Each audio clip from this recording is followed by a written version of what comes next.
Hi darlings, welcome to my channel. 'Pelligani Prasad' movie ఇప్పుడే చూసేసా. ఈటీవీలో అయితే స్ట్రీమింగ్ అయితే అవుతుంది. ఆల్రెడీ మనకైతే థియేటర్‌లో రిలీజ్ అయిపోయి డిజాస్టర్ అయితే అయిపోయిందనమాట. మరి ఈ మూవీ చూసాక ఎలా అనిపించింది? నచ్చిందా? నచ్చలేదా? అని మాట్లాడుకుందాం. ఓకేనా? ప్లాట్ విషయానికి వస్తే ప్రసాద్ అంటే మన హీరో. తన ఏజ్ వచ్చేసి మనకైతే 36. కానీ పెళ్ళైతే కాదు. రీజన్ వచ్చేసి వాళ్ళ నాన్న. దాని తర్వాత ఏం జరిగిందనేసి మూవీ యొక్క ప్లాట్. నేను చాలా సింపుల్‌గా చెప్పేసాను. ఇంకో స్టోరీ లైన్ కూడా ఉంటుంది. అది మీరు మూవీ చూసిన తర్వాత అర్థమైతుంది భయ్యా. మరి ప్లస్ పాయింట్స్ ఏంది? మైనస్ పాయింట్స్ ఏందని మాట్లాడుకుందాం.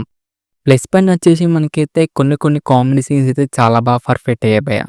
అలాగే మనకి సినిమాటోగ్రఫీ అయితే చాలా బాగుంది. అండ్ ప్రొడక్షన్ క్వాలిటీస్ అయితే డీసెంట్ అయితే అనిపించినాయి.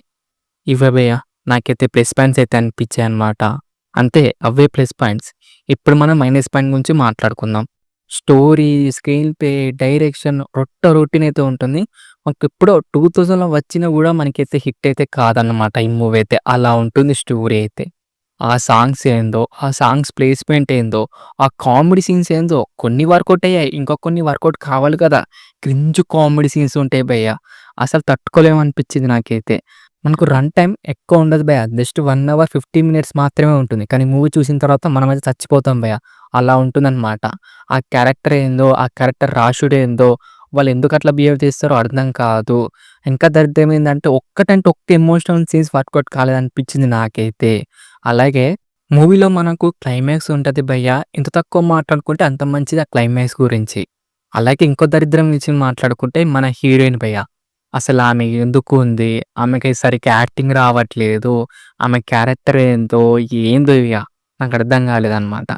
అండ్ బీజీఎం గాని, సాంగ్స్ గాని చెండాలంగెత్తున్నాయి. ఇంక యాక్టింగ్ విషయానికొస్తే 'సప్తగిరి' గారు, అలాగే హీరోయిన్ అండ్ మిగతా యాక్టర్స్ అయితే ఎవరు నచ్చినట్టు వాళ్ళు చేసుకుంటూ ఎళ్ళిపోయారనమాట. ఎవ్వరి యాక్టింగ్ కూడా సరిగ్గా లేదు. ఇక ఓవరాల్‌గా చెప్పాల్సింది ఏంటిదిరా అంటే, మీరు మాత్రం ఈ మూవీనైతే డౌన్‌లోడ్ చేసుకొని చూడకండి. ఈటీవీలో అయితే స్ట్రీమింగ్ అయితే అవుతుంది రైట్ నౌ. కానీ మూవీనైతే అస్సలంటే అస్సలు చూడకండి. టైం వేస్ట్ అయితే చేసుకోకండి. అండ్ డేటాని సేవ్ చేసుకోండి. ఇది డార్లింగ్స్ మరి రివ్యూ అన్నమాట. మీకెలా అనిపించింది? రివ్యూ నచ్చిందా? నచ్చలేదా? రివ్యూ నచ్చితే మటుకు లైక్ చేయండి, షేర్ చేయండి అండ్ సబ్స్క్రైబ్ మాత్రం కంపల్సరీ చేయండి డార్లింగ్స్. ఓకేనా? నెక్స్ట్ వీడియోలో కలుసుకుందాం. By by darlings.